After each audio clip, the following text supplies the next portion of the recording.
On February 11th, 2015, NBC aired an episode of Law & Order SVU titled Intimidation Game. The episode centers around a female game developer by the name of Reina Punjabi, who becomes a target of insecure male gamers that don't like women in gaming. If the premise of this episode sounds familiar to you, that's because it's a televised version of Zoe Quinn and the scandal that should have never happened in the first place. GamerGate. When I said that Law & Order SVU's take on GamerGate was a mixed bag, I meant it. While this episode gets some aspects of the GamerGate story right, it gets so many other aspects so painfully wrong that it makes you question whether or not the writers actually did their homework when they decided to tackle this hot-button issue. The inaccuracies in this episode are so staggering that I've decided to do an entire video about it. So without further ado, it's time to talk about Intimidation Game and why it fell short both as an episode of television and as an accurate retelling of the GamerGate story.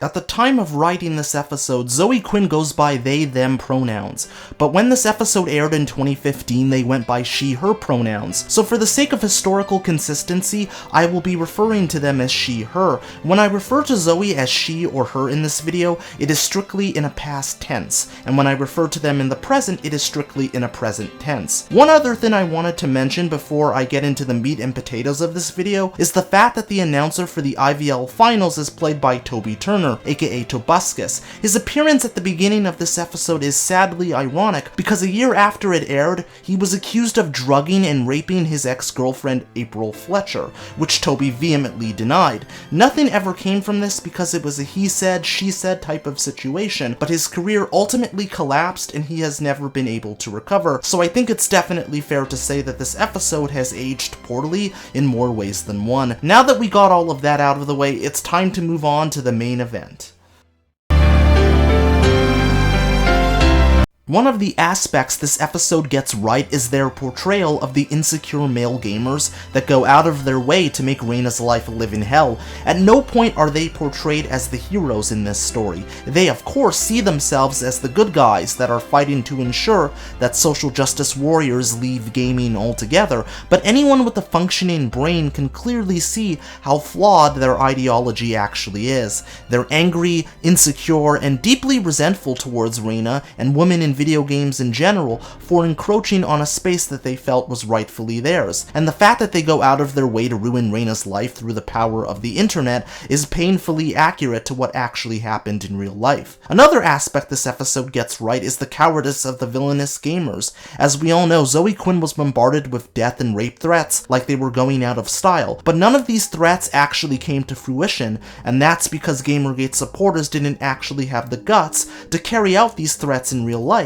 Television is obviously a lot different than real life, because the perpetrators in question not only threaten Reina, but they kidnap her while she's doing a launch event for her game, Amazonian Warriors. They hold her hostage and subject her to a bunch of things that I will talk about later. Near the end of the episode, they put a gun to her head while she's on the phone with the NYPD begging for her life, and instead of taking the opportunity to kill her right then and there, they tie her up to a table and put a shotgun in her hands in the hopes that she'll shoot at an NYPD officer, which would force them to retaliate in self-defense.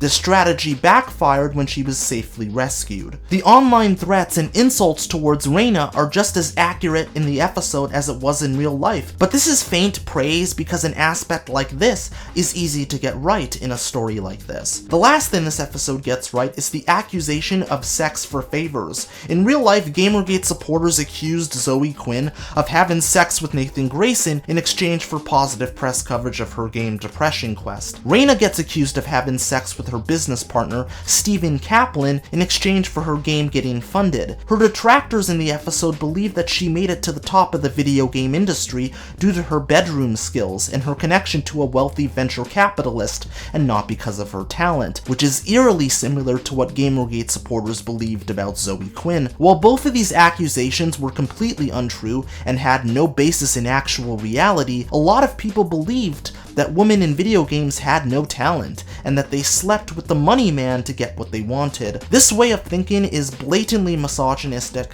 and this episode nails this particular ideology to an absolute T. So far, I've talked about the things this episode gets right, so in the pursuit of all things being fair, I'm going to talk about the things this episode gets painfully wrong. Buckle up, because I have a lot to say about the shortcomings of this particular episode of television.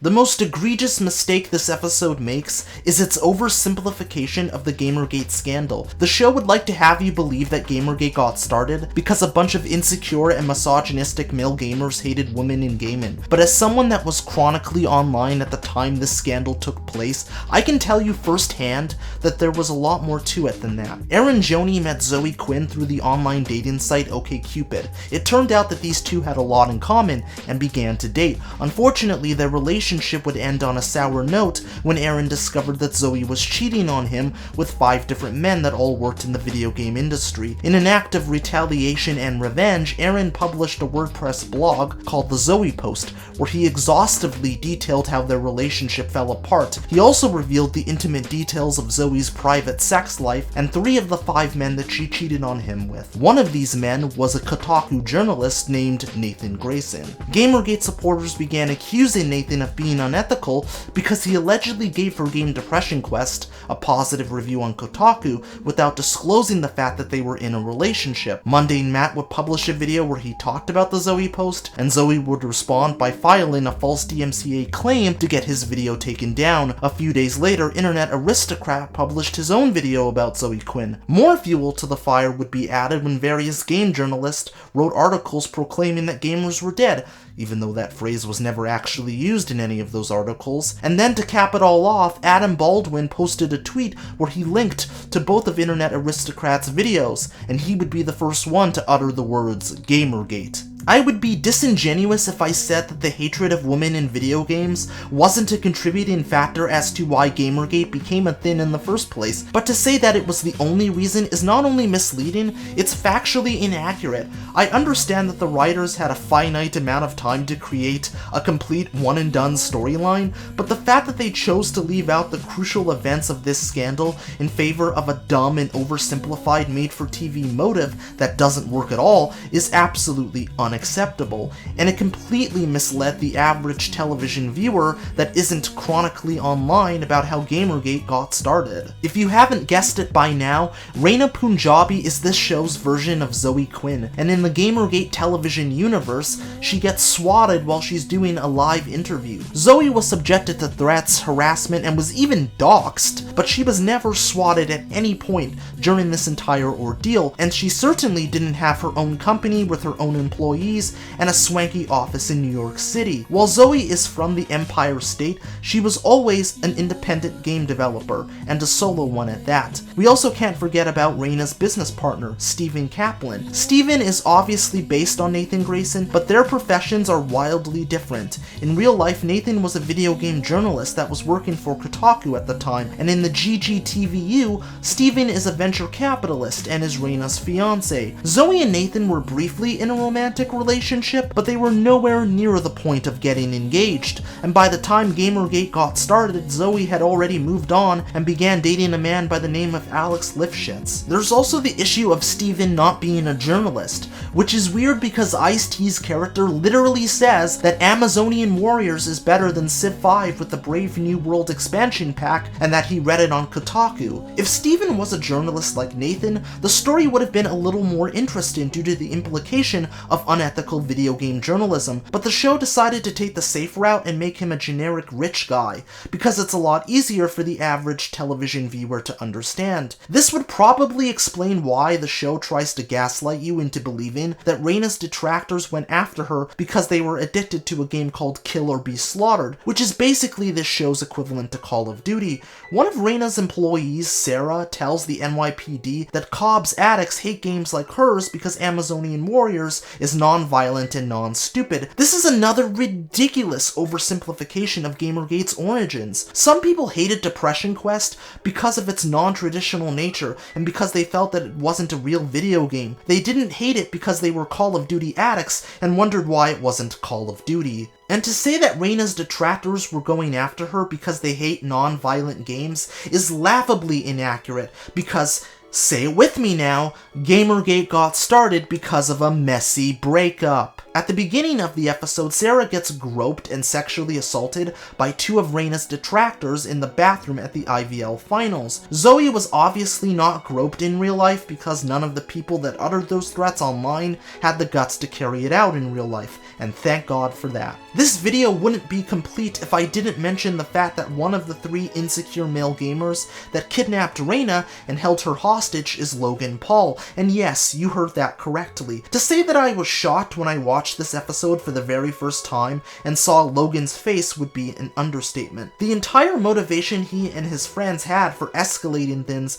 to this extent was because Reina spat in their faces and took away the one thing that they had. He even goes as far to say that she should be arrested because in his mind, being a whore is a crime. The funniest part of this showdown on the rooftop is the fact that Logan tells the NYPD detectives that have been on his trail the entire time that they should prepare to be slaughtered, only to get so caught up in his own monologuing that he gets put down like Old Yeller by the cop killer himself. Now I know why Logan was freaking out when he went on that trip to Japan. I really hate to say this. I think there's someone hanging right there. I'm not even f***ing kidding. Do you see it? I'm not even, this isn't a f***ing joke, guys! That's a f***ing person! Heard what the lady said, drop the gun. Moving up, blow your head off! I've made a severe and continuous lapse in my judgment, and I don't expect to be forgiven. I'm simply here to apologize. Okay. Say it again, drop that gun! So what we came across that day in the woods was obviously unplanned, and the reactions you saw on tape were raw, they were unfiltered. None of us knew how to react or how to feel. I should have never posted the video. I should have put the cameras down and stopped recording what we were going through. There's a lot of things I should have done differently, but I didn't. And for that, from the bottom of my heart, I am sorry. Okay, got it. Logan.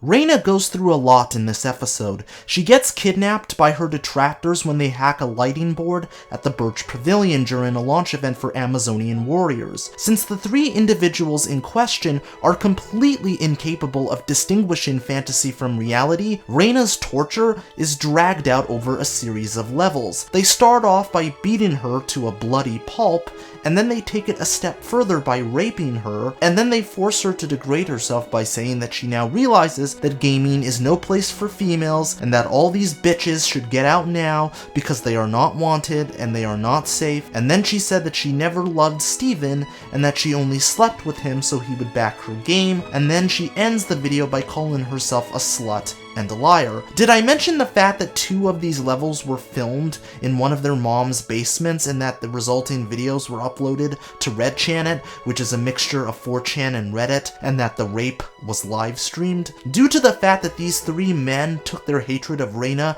and women in video games to this extent, the only path they had left was to kill or be slaughtered, which is why they tried to kill the NYPD detectives that had been pursuing them, only for their plan to inevitably fail. As a result of everything that she had to go through, Reina decides to leave the gaming industry altogether. She says, "Woman in gaming, what did I expect?" When the female detective tells her that if she gives up they'd win, she replies and says, "They already did." And that's how the episode ends. This episode essentially told women in video games that if they get targeted by some deranged psychopaths and find themselves in the exact same situation as Reina, that they should just quit and find a new career, because making video games is just not worth it. They should just expect stuff like this to happen. It is a male-dominated industry after all. Boys will be boys, and no matter what they do, the bad guys will always win. This episode has a terrible message, but I'm not a writer for a hugely successful show that's been on the air for 26 years, so what the hell do I know? Intimidation Game not only fails as an episode of television, but as an accurate retelling of the GamerGate scandal. Even though this episode has a couple of bright spots, those bright spots are not enough to overcome all of the shortcomings. It's pretty obvious to me that the Law & Order SVU creative team didn't research this topic thoroughly enough, and that's an absolute shame because they had a golden opportunity to educate the general public about what GamerGate was and all of the factors that caused it to spiral out of control into a full-blown culture war. Instead, we got a dumbed-down, watered-down, made-for-TV version that resembles GamerGate in the same way Doki Doki Panic resembles Super Mario Bros. 2. The main selling point of the Law & Order franchise is the fact that many of the storylines are ripped from the headlines. GamerGate was a hot-button topic at the time, so it made sense for Law & Order SVU to make an episode about it, but the inaccurate, misinformed, and lackadaisical way they present this story leads me to believe that they only made this episode to cash in on the controversy, and that they didn't have a genuine story they actually wanted to tell. The story in this episode is so bland and watered down that you could take the video game element out of it entirely and have everything play out exactly the same in a different industry, and nobody would be able to tell the difference. To put it simply, this episode was a pointless and unnecessary affair that appealed to absolutely no one and added nothing to the cultural discussion that surrounded this scandal. The biggest sin this episode commits is being an unmemorable waste of time that everybody forgot about immediately after it aired, and that is exactly the kind of fate an episode like this truly deserves.